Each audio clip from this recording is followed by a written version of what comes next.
Welcome to Mind Body Monday. It is really lovely to see you all here. In today's Mind Body session, we're going to be exploring a topic that I get exposed to in the clinic a lot, and you'll see shortly just why. We're going to be looking at the topic of heartburn, acid reflux, or its more extreme case, GERD, gastroesophageal reflux. And what we're going to be looking at, what it is, what's really underneath it, and why taking anti-acid medications isn't really addressing the underlying root of this pretty insidious condition. And the root cause we're going to explore that is, and at the end, I'm going to share with you my top 5 tips to help with acid reflux that I use in my practice. These are actually culled from about 25 different top tips, but I thought I'd just give you my top 5 to get started. So I'm actually going to start off a little bit differently with this Mind Body Monday. I'm going to read for you a patient testimonial, which I printed out in front of me from a patient who I saw in the last couple of months. And he writes the following. I came to see Avraham because I was suffering from a nasty case of reflux. I'd been taking medication for years and slowly was having to increase my meds. Avraham put me on a special program and suggested some lifestyle shifts, which I'm still on, and I'm still missing my morning coffee and toasted cheese melts. But, he writes, at least the fire in my chest has stopped completely. It took at least 2 months before I felt a drastic improvement in my reflux. I've been on the program now for 3 months and hope that in a short while I can go back to my cheese melts. He writes here, this wasn't a quick and easy solution for me, as I'd been suffering for many years and had got into some pretty bad lifestyle habits. I decided that it's better to have about 4 to 6 months of inconvenience than lifelong pain and suffering from the fire in my chest and all the possible harm that this can cause and side effects from long-term use of antibiotics. He had obviously been reading around a little bit. He writes, I'm now 100% pain-free and still enjoy an occasional cheese melt without any side effects. So this was a very chronic and complex case, and he was quite honest that he had to do some shifts in his lifestyle program to get the results he's looking for. And the truth is, these results are available to everybody. Yes, even hardcore cases. So don't give up.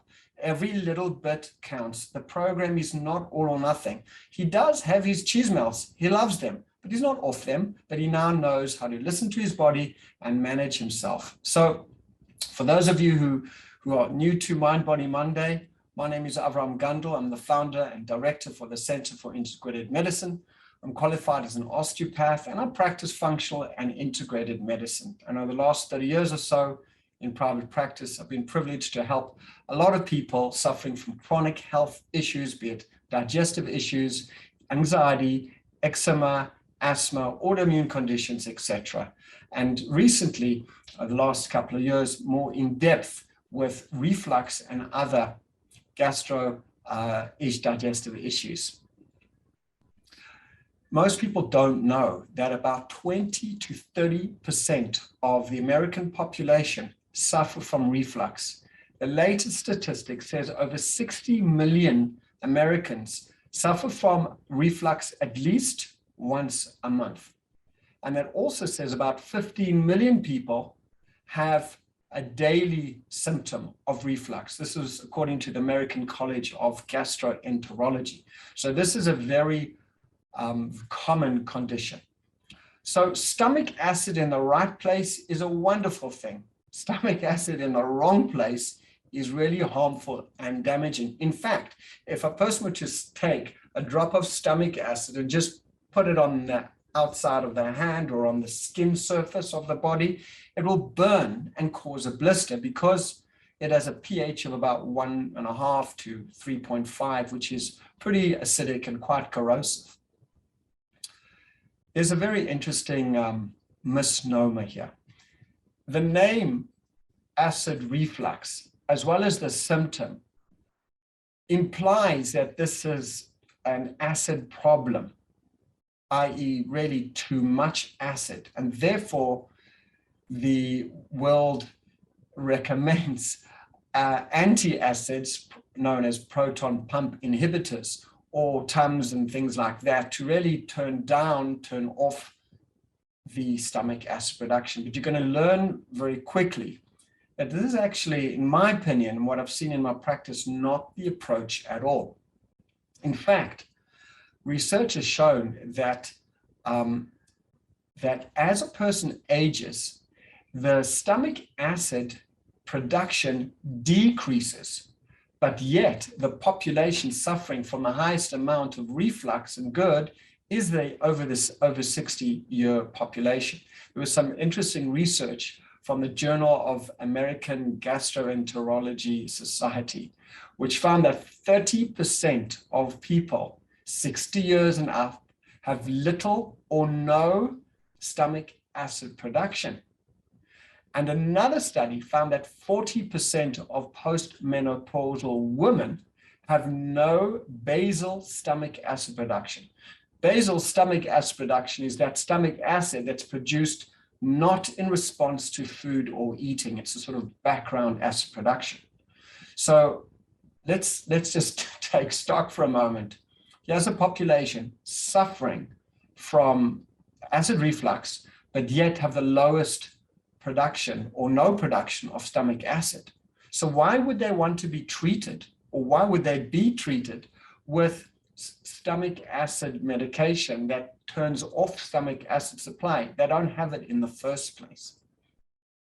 So let's try and dig a little bit deeper, and then we're going to offer some solutions. So just hang in, because it's a drop technical, but when you got this, you'll understand the thinking behind the model and what you can do to really help yourself. So the research, as I said, is suggesting that there's really the wrong treatment.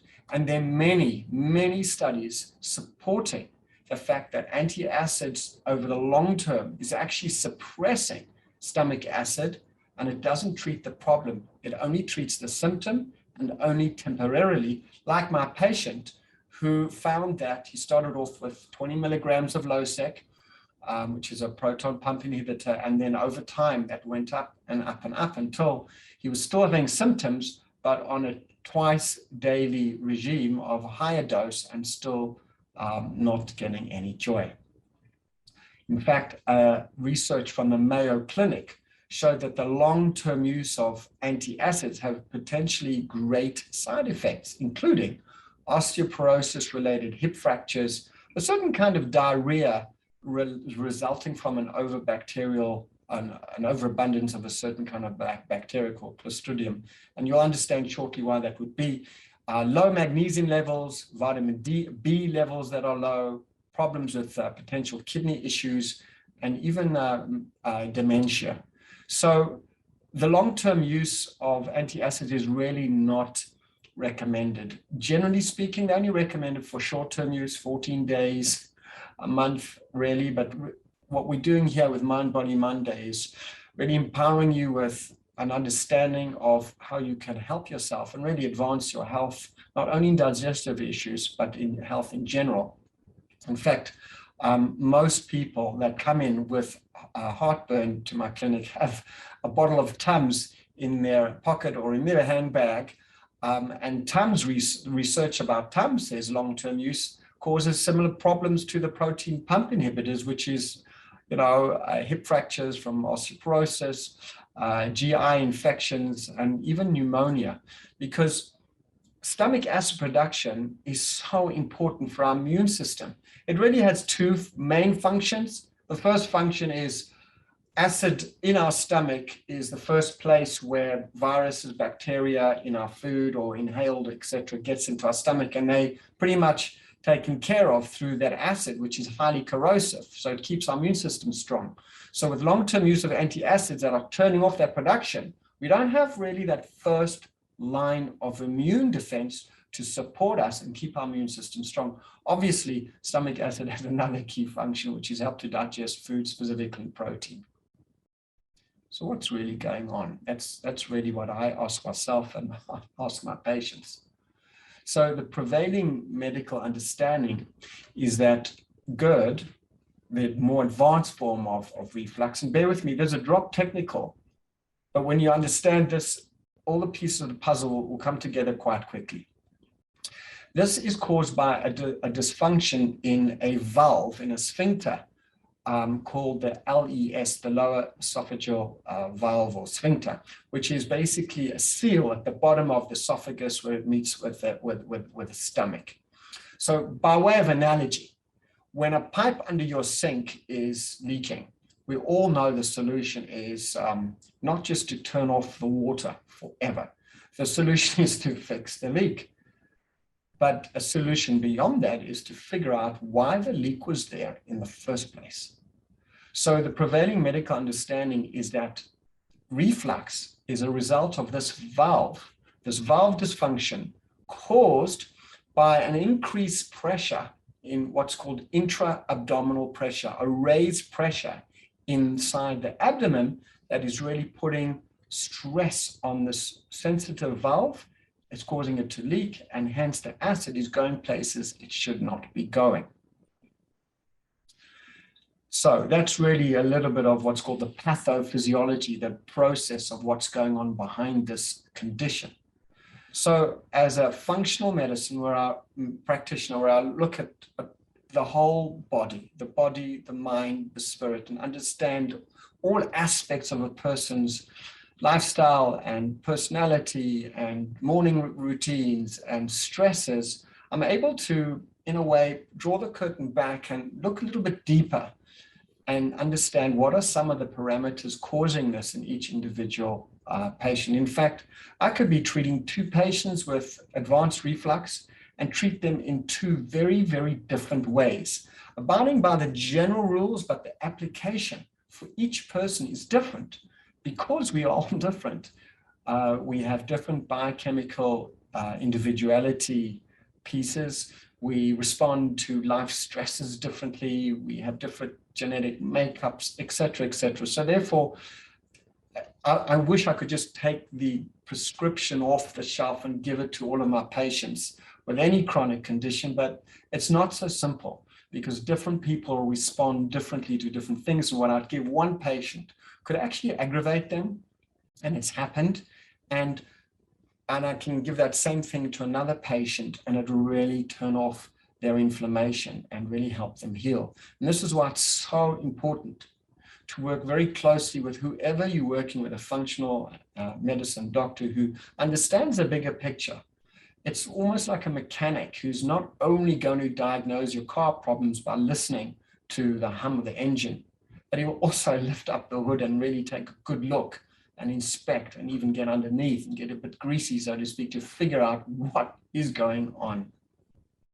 So as I mentioned, what's really going on is this increased abdominal pressure, which compromises this valve, the lower esophageal sphincter. And I found in general, after doing a full functional medicine medical case history and going through a person's complete lifestyle and understanding more the intricacies of their daily habits and routines, I found that there's some common things that could be helpful for people in general. And these are the tips I'm going to share with you at the end. But here's some general things that I've also found. And the patient who I opened up with his testimonial was really a good example of someone who was, in a way, living on the edge and living it up and paying the price for it. But he made a decision, he drew a line in the sand and healed himself completely with a little bit of guidance. So what I found is a diet high in processed foods, high in sugar and processed oils like canola oil can definitely contribute to inflammation in the digestive system and low stomach acid. And these are the things that create an environment that causes acid reflux and other issues as well. In addition, when I take a full case history, I have also found that there are underlying food intolerances, chronic low-grade infections. In fact, a patient called me up last week who had for over 18 months pain and inflammation in her jaw and lymph node underneath the jaw. I suggested she go to a dentist and have an x-ray, and she found she just had a grumbling root canal low-grade infection, just wasn't really bothering her. But these interfere with the immune system. They take your immune system's power away from looking at everything else and surveilling and watching that area and keeping that area safe so it doesn't take over an infection in the body. And as a result, it compromises their health. So taking care of low-grade infections. I see often patients come in with toenail fungi or athlete's foot or sorts of things like that, fungal infections in the skin that also are low-grade infections that are like white noise in the background and take one's mind off what really needs to be going on. So all of these things, environmental toxins as well, emotional stresses, poor sleep, etc., all create an increase in intra-abdominal pressure and an imbalance in the stomach acid, and as a result, affects this sphincter and causes the reflux. I mentioned to you another aspect. Bear with me, and we're going to get very practical in a minute. I think this is just an important piece to understand what's behind this, because I think the more empowered the general public is about Western models of thinking and functional integrative health and where they meet and where they don't meet, you will then more empowered to make better decisions in your lifestyle and in your daily choices. Low stomach acid, which is a result of long-term use of these medications, causes another condition, which I mentioned previously, called SIBO, which is basically an intestinal overgrowth in the gut. And this can lead to poor food digestion because of impaired enzyme production. It's a little bit like dominoes. And as a result of this, leads to further inflammation, and then that inflammation leads to the intra-abdominal pressure, and hence puts pressure on this stress on this sphincter. And so there's a chain of causality that's going on. Yeah, and when you understand that, then wherever you choose to make an intervention, then you'll be able to take some pressure off, reverse the situation, and bring some healing. It's not, the more chronic a person is and the more long-term it is, don't give up, really don't give up. I've seen people suffering for many, many years with high doses of antacids and still getting results. In fact, some of my patients, I recommend not to change your medications at all. Keep those medications so you are comfortable and functional through your day, and then make some of the lifestyle changes in the background. And then as you improve, we can slowly play with bringing the medications down or making other tweaks to how we manage the medication. But all the while, in the background, fortifying the system by some of the tips I'm going to share with you shortly. So let me actually get to that right now. Some of these, as I said to you, these are culled from over 25 different tips, but I thought I'd just share my top 5 and then give you an extra one for a bonus, because I really wanted to share more, but it gets a little bit technical. So something I practice, I don't suffer from reflux, but I've read so much research about this particular digestive health tip. It will advance your health and well-being tremendously, even if you don't have reflux. That's why I put it on my number 1. I'm wondering if any of you can guess. Maybe you want to type in the chat if you want to guess what the top, if you were to suffer from reflux, why don't I just ask you all? I'm looking over to the side because I'm on 2 screens. If I were to ask you, go ahead and type in the chat what you think the most important tip for you is for gastrointestinal reflux support. What would that be for you? Just type in the chat. And as I'm looking at the chat, I see someone's asked, is omeprazole in the UK what you're talking about? Yes, omeprazole is the standard medication for reflux. So go ahead, type in the chat. What do you think is the number 1 thing that you benefit from? If you were to just do this one thing more often, what would that be for you? I'm not going to pick anybody out, but I'm just curious. I'm seeing all you smiling faces and you thinking there. And I'm wondering, perhaps someone can just type in the chat. Yes, someone's written, thank you. Not eating late at night. Well done. You get the jackpot. That is so important. Who else? Who else has a number one tip that will help you? Anybody else? Tina, would you be willing? First, it's lovely to see you here. It's great seeing you. I know I reached out to you. What's your favorite tip? What, if you could just put one thing into your life, what would help you? Anybody else? Anyone else with reflux or digestive issues? What would your one tip be for a neighbor? You're chatting to a neighbor over the fence and say, listen, oh, you got reflux? Just do this. I found it helpful. I'm just curious. What would that be for you? Go ahead. So as you're thinking about what that tip to your neighbor would be, I'm actually going to share with you my number one. My number one is exactly that. Aim to stop eating at least 4 hours before bedtime. And I always say to my patients, don't worry, if you can't manage 4, go to 3. Can't manage 3, go to 2, go to 1. But the idea here is to have as much space between your last meal and bedtime. There are many wonderful reasons to do this. Not only will you get deeper and better quality sleep, because your digestive system is not working overtime, the blood flow is not distracted in another system, rather it's going to help support brain function and regulate and heal the body, etc. But that's really a key one.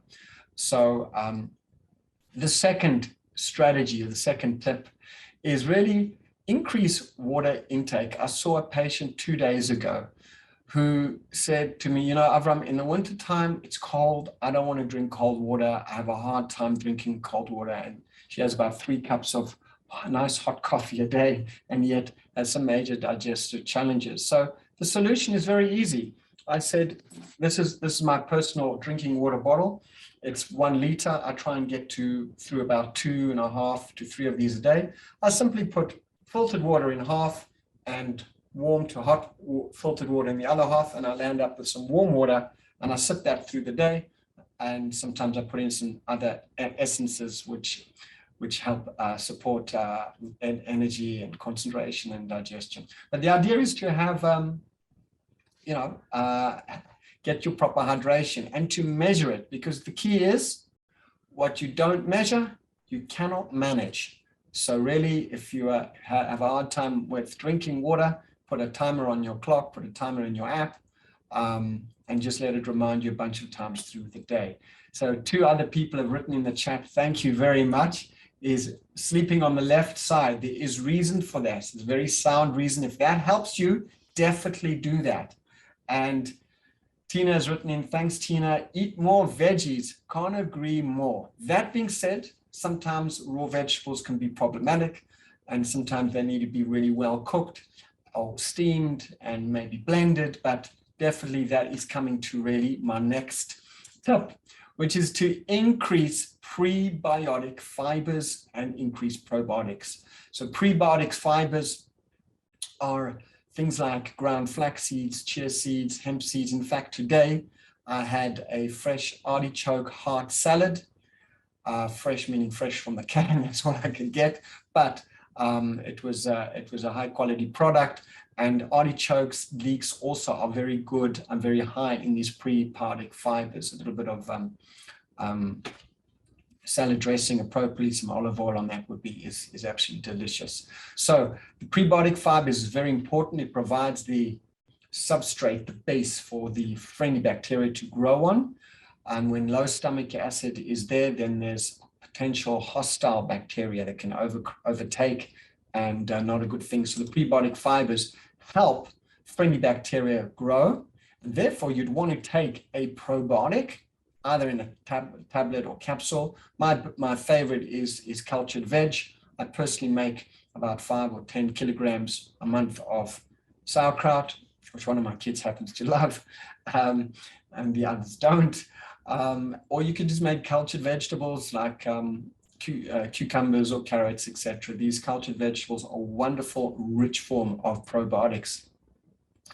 My fourth tip, no one yet has guessed it in the chat, is really eating mindfully and chewing your food thoroughly.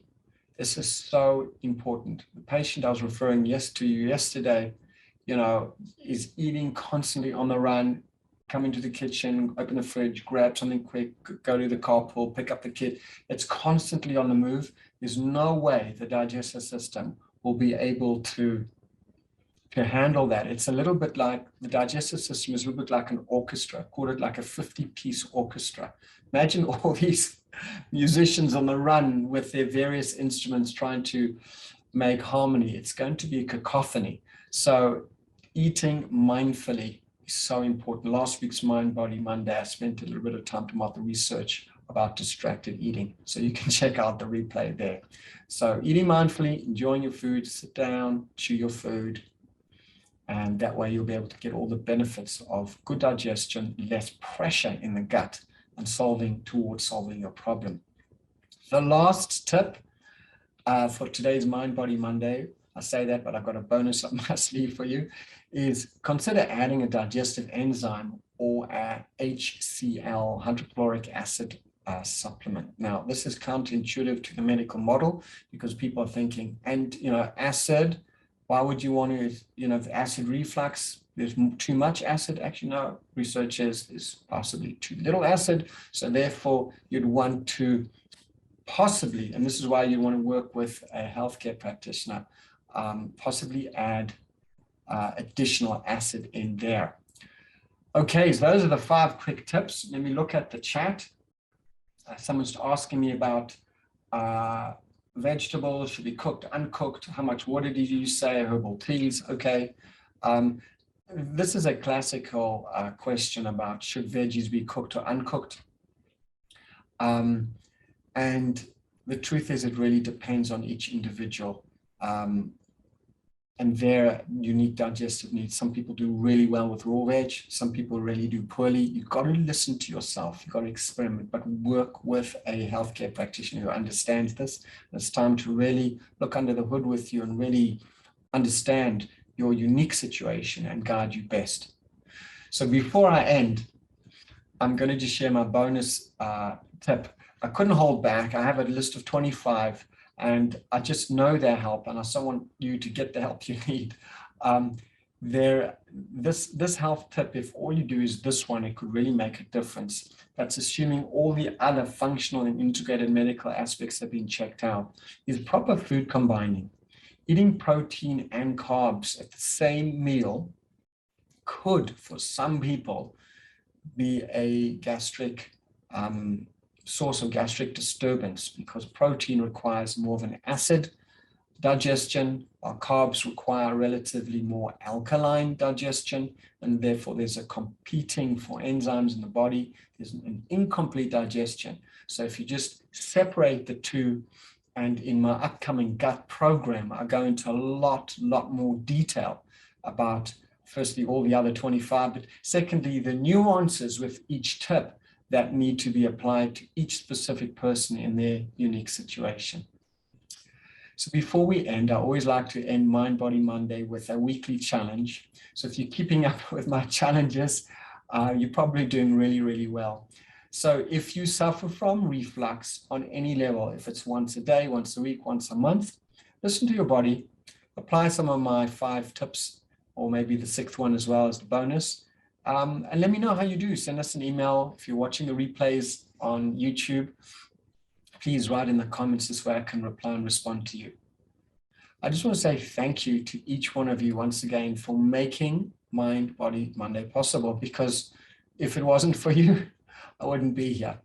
So I look forward to seeing you next week. And just remember that Mind Body Monday is really all about understanding that self-care is the heart of healthcare. And all you need to do is just take one step forward to enhance your health and well-being. Hope to see you next week. Take care.